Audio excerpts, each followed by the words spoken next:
Dawn rises over the paddy fields of Asia. Farmers start the day early, tending their crops as they have done for centuries, providing food for their families and for sale in local markets. Across Africa, millions of ordinary people prepare to go to work in local businesses, factories and markets.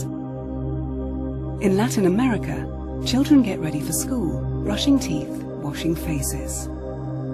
Yet as all these men and women start their days around the world, one organization is holding talks which could destroy their future, their jobs, and their whole way of life.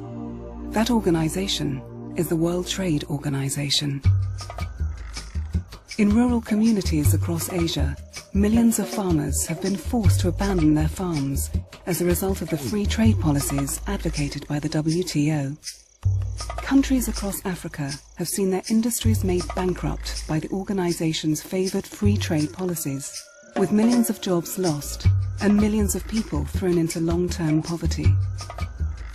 The WTO supports the liberalization of services such as water, health and education as a key element of free trade.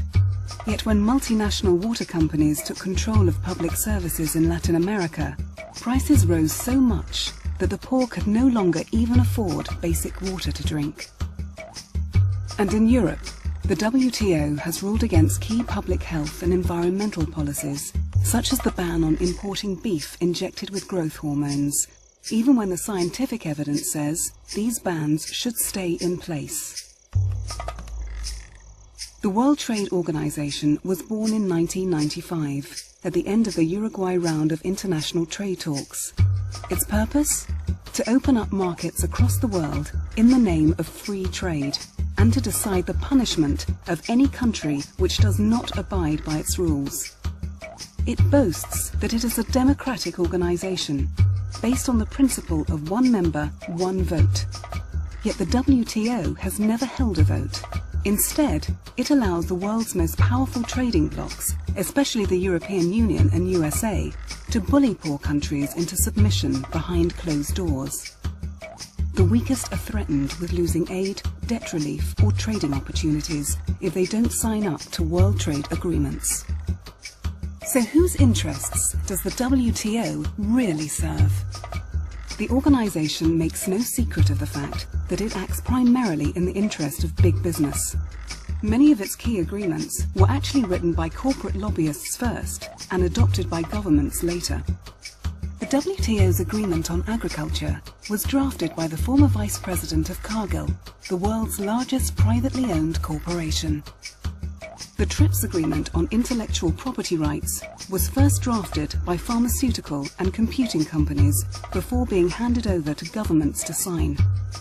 And without finance companies such as American Express and Citigroup, the General Agreement on Trade and Services, or GATS, would never have come into existence.